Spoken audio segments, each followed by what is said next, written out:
और ब्रेक के बाद एक बार फिर से आप सभी दर्शकों का अन्नदाता कार्यक्रम में स्वागत है। बढ़ते हैं अगली प्रस्तुति की ओर। हमारे प्रदेश के किसान भाइयों ने जामुन के नए बाग लगाने के लिए गड्ढे खोदकर तैयार कर लिए हैं। उनके लिए पौध रोपाई का सही समय है, तो आप जामुन की उन्नतशील किस्मों का चयन करके वैज्ञानिक तरीके से पौधरोपण किस प्रकार से करें जिससे आगे चलकर आपको बाग से अधिक लाभ प्राप्त हो सके, इसकी समस्त जानकारी दे रहे हैं वरिष्ठ कृषि वैज्ञानिक डॉक्टर आर.के. जायसवाल। किसान भाइयों, जैसा कि आप सभी जानते हैं कि अभी वर्षा ऋतु का समय चल रहा है और हमारे बहुत से किसान भाइयों ने कई प्रकार के फलदार वृक्षों का रोपण का मन बना लिया है और कई किसान भाई हमारे वृक्षारोपण कर चुके हैं।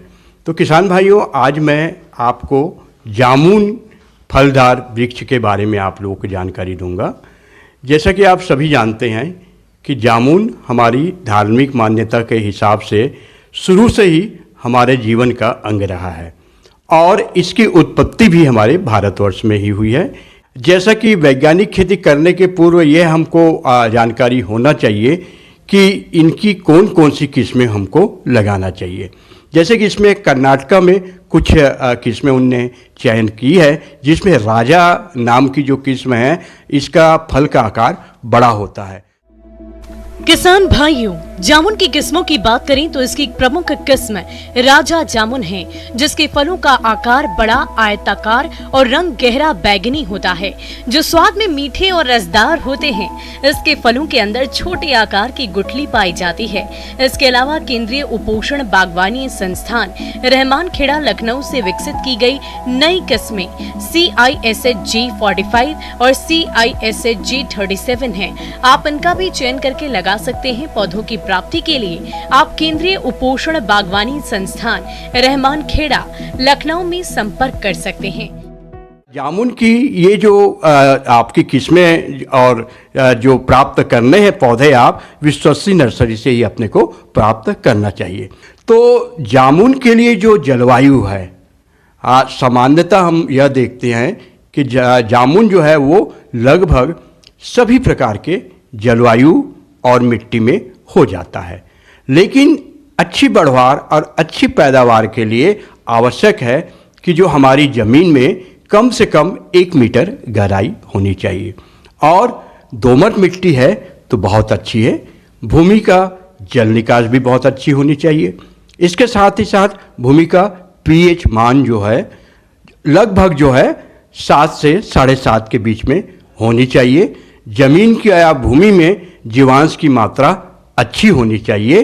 तो ऐसी जो भूमि है यह हमारे जामुन के बढ़वार के लिए बहुत अच्छी होती है।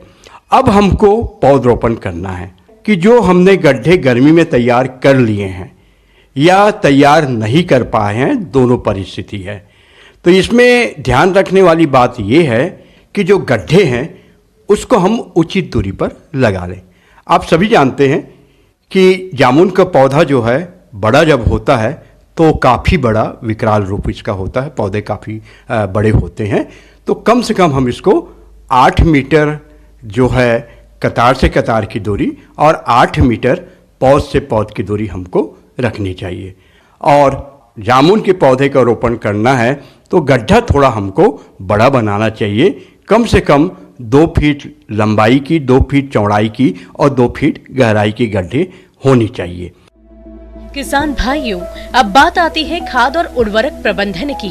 तो पौधे की रोपाई के समय 10 से 15 किलोग्राम अच्छी तरह से सड़ी हुई गोबर की खाद और मिट्टी को 1:3 के अनुपात में मिलाकर भरना चाहिए तथा रासायनिक उर्वरकों में 500 ग्राम नत्रजन, 600 ग्राम फास्फोरस, 300 ग्राम पोटाश प्रति पौधा देना चाहिए।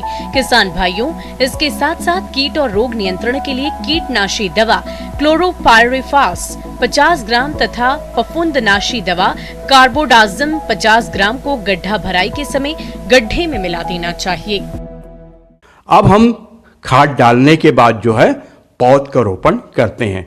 कई बार क्या होता है कि हम पौधे नर्सरी से लेके आते हैं तो ट्रांसपोर्टेशन में कई बार पॉलीथीन जो है खाली हो जाता है, पौधे अलग हो जाते हैं और हम जब घर में उतारते हैं तो पौधे सूखने लगते हैं। तो मैं यहाँ बताना चाहूँगा कि जो पौधे डैमेज हो गए हैं या खराब हो गए हैं या टूट गए हैं या पीले पड़ रहे हैं, तो ऐसे पौधे का रोपण आप ना करें, क्योंकि हम जब आगे इसको ऐसे पौधे का रोपण करेंगे तो वो जगह हमारी खाली रह जाएगी। तो पहले ध्यान ये रखना है। दूसरी बात ये है कि कम से कम हम नर्सरी से या कहीं से लेके आते हैं तो 1 हफ्ते तक हमको अपने घर में पौधों को रखना चाहिए, जिससे जहाँ से लेके आए हैं वहाँ का तापमान और वातावरण और हम जहाँ पर लगा रहे हैं वो तापमान और वातावरण में थोड़ा बहुत अंतर होता है। यदि हम 7 दिन तक उसको अपने पास में रख लेते हैं और इसके बाद जो पौधा हमारे स्वस्थ होते हैं उस पौधे को हम रोपण के लिए उपयोग करें। जब हम लगाने के लिए पौधा लेके आते हैं पीठ के पास या गड्ढे के पास में, तो जो पूर्व में जो गड्ढे आपने भर चुके हैं तो उस गड्ढे से उतना ही भाग मिट्टी हम निकालते हैं जितना अपना पॉलीथीन का होता है। इसमें ये ध्यान रखने वाली बात है कि पॉलीथीन को जब हम फाड़ के निकालते हैं तो ये ध्यान रखें किसान भाइयों कि इसमें जो पिंडा बना हुआ है वो पिंडा बिखरे ना। और कई बार ये होता है कि हम जब पौधरोपण करते हैं तो वो मिट्टी को फेंक देते हैं और नेक्ड मतलब जो है कि जड़ समेत उसको लगाते हैं, तो ऐसा बिल्कुल ना करें। पॉलीथीन अलग कर लें और पूरे पौधे को जो है आप पिंडा समेत जितना आपने जो गड्ढे से मिट्टी हटाए हैं उसमें हम बहुत प्रेम पूर्वक इसका पौधरोपण हमको करना चाहिए। पौधरोपण करते समय और ध्यान देने वाली बात यह है कि हम मिट्टी को अच्छे से दबा दें।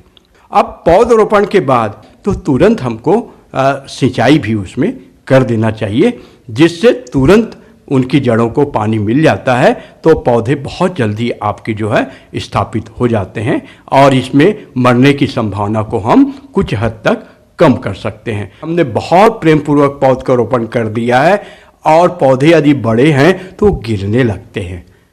तो मैं आपसे निवेदन करता हूं कि यदि आप पौधे लगाए हैं तो एक बांस की डंडी पौधे की सपोर्ट के लिए आप जरूर लगा दें, जिससे पौधा सीधा खड़ा रहेगा। तो आप इसमें जरूर लगाएं।